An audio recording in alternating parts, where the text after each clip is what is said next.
ပုံမှန်အဖြစ်တော့ဒီကောင်ဆိုလို့ရှိရင်ရှင်သူလေးယူပန်ဒီပန်ခေါ်တယ်ရှင်သူလေးယူပန်ဒီပန်ဟုတ်ကဲ့ဆရာဘာလို့ဆိုရှင်သူလေးယူပန်ခေါ်တယ်ပုံမှန်ကတော့ရှင်သူလေးဒီပန်ပဲခေါ်မှာဘာလို့ယူပန်ဒီပန်ခေါ်လဲဆိုတော့ဒီနေရာမှာပုံမှန်ကကျန်းအလာမှာဆိုရင်ဒီကောင်ကရှင်သူလေးရဲ့ရဟန္တာပုံယူပုံပကြီးဆွဲထည့်ရတယ်ဟုတ်ကဲ့ဟုတ်ကဲ့ဆရာကျွန်တော်တို့ကပကြီးတော်တဲ့ကောင်နေမဟုတ်သိလားဟိုကျွန်တော်ကလေးဘွားတွေရွတ်ခဲ့တဲ့ဇာကားရှိပါတယ်ဖျားနဲ့မတူအနူရဟန္တာနဲ့မတူအနူဒီလိုပုံကိုကြီးကိုစော်ကောင်းမိရမှာရောက်မှာလေကြောက်တယ်အဲ့တော့ကျွန်တော်တို့ဒီလော်ဂီပညာကမ်းမှာကျတော့ဒီယူပန်စမတွေကိုသုံးတဲ့အခန်းတွေမြင်ဘူးပါလိမ့်မယ်ဟုတ်ကဲ့အများသောအားဖြင့်ပရမန်ပညာတွေမှာအသုံးများတယ်ဟုတ်ကဲ့အဲ့လိုတော့ဒီယူပန်ကိုဒီပုံတော်စားထည့်သုံးလိုက်တယ်သဘောပေါက်တယ်ဒီပြီးတော့တခြားဆရာတွေနဲ့ကြွာတာကတော့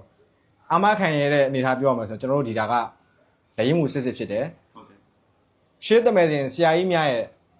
ထောက်ဝက်နီးကိုကျွန်တော်လိုက်နိုင်တယ်အပြည့်အဝမလိုက်နိုင်ဘူးလိုက်နိုင်ဟုတ်ဘာဖြစ်လို့ပြည့်ဝမလိုက်နိုင်လဲဆိုတော့ဒါကိုကျွန်တော်တခါတည်းပုံမှန်လေးနဲ့ပြောပြမယ်ကျွန်တော်တို့ဒီပန်တွေကိုစီရင်တဲ့အခါဘယ်ဒီပန်ကိုစီရင်လို့ရှိရင်ဥပမာပန်းမောင်းမင်းမောင်းပြားတိစီနော်ကမုံမောင်းစတာတွေနဲ့ကျွန်တော်ဟင်းသာပဓာနဲ့ဖြော်ပြီးတော့ဒီပေါ်မှာချဟုတ်ကဲ့ဒီလိုချပါပြီးလို့ရှိရင်ဘယ်နှက်ခတ်စုံတဲ့ချိန်အောင်မှာဘယ်ဒီပန်ကိုစီရင်ခွင့်ရှိမယ်ထဲတဲ့ဖြောင်းကအစဒီပန်ဆိုလို့ရှိရင်ဖြောင်းက30သားပြည့်ရမယ်ဟိုဒီပန်ဆိုလို့ရှိရင်ဖြောင်းက9ချက်သားရှိရဟိုဒီပန်ကဖြောင်းနိုင်ဖြောင်းစိတ်သားရှိရပြီးတော့ထဲတဲ့ခါမှာလည်းပြားဖြောင်းတီးတန်းနဲ့ထဲတဲ့ခါရှိတယ်ပြားဖြောင်းမြေဖြောင်းသိလားဖះကြနဲ့ကြဖះအောင်ဒါမျိုးတွေပေါင်းပြီးထဲရပါလောက်ကပါမယ်ဆိုတော့အညှိုးနေအတိုင်းလုပ်မယ်ဆိုရင်တော့အတိအကျအတိအပလုပ်မယ်ဟေ့ဆိုလို့ရှင်တော့တားကြီးကိုလက်ဝင်တဲ့အရာဖြစ်တယ်အခုလိုကျွန်တော်တို့ပူဇော်တဲ့အခါမှာပူဇော်ရင်းတဲ့လူတိုင်းကိုလွန်လင်းတဲ့ကိုပူဇော်ဖို့ကမလွယ်ဘူးအချိန်တအားကြီးစောင့်အောင်ဟိုတည့်ရတိုင်းမှာလေနက်ခတ်တစ်ခုတစ်ခုမြူးဆိုတော့လည်းမလွယ်သလိုဖះကြဖျောင်းနေပြီပဲလိုက်စုအောင်ဟန်မို့ဆိုလို့ရှင်လည်းကျွန်တော်ဖះတွေလှည့်နေရတယ်တော်တော်လေးချိန်ကုန်ပါလိမ့်မယ်အဲ့ဒါမျိုးလေးရှိတယ်လက်ဝင်နဲ့ကျွန်တော်တို့ကမှာစစ်စစ်မှန်အမခံတယ်ကျွန်တော်တို့ကိုယ်တိုင်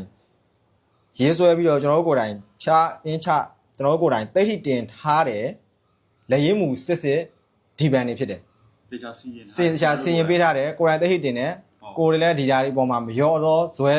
လုံးလာရိယကိုယ့်ရဲ့ပညာနဲ့အာနာသိရှိအကုန်ပေါင်းလုံးဝထည့်တယ်တစ္ဆာနဲ့ပြန်ချုပ်တယ်ဟုတ်ကဲ့ပါဆရာအဲ့ဒီအတွက်ထွန်းတဲ့လူတွေမှာသူနဲ့ပတ်သက်ပြီးထိုက်လျောက်စွာထူးခြားမှုတွေရှိတယ်အဲ့တော့လည်းဟိုကိုမှရက်တိနိုင်တယ်ဖိဘက်ကောင်းနေပြန်ရတယ်ကိုနဲ့ရက်ကိုဒီပေါ်မှာရက်တိနိုင်လာတယ်ကိုယ့်ကိုယ်လည်းယုံကြည်မှုပုံမြင့်လာတယ်တယောက်ကစတရားပေါ့တဖြည်းဖြည်းနဲ့ကိုယ်သိရလူတွေများလာတော့ဒီလိုများလေးလို့ရှိတယ်သဘောပေါက်ပါဒီကိုလက်ရှိဘယ်မျိုးစားတွေရှိလဲဆိုရှင်သေဝိဒါရှင်သေဝိယူပန်ဒီပန်ဖြစ်တယ်ဟုတ်ကဲ့ဆရာ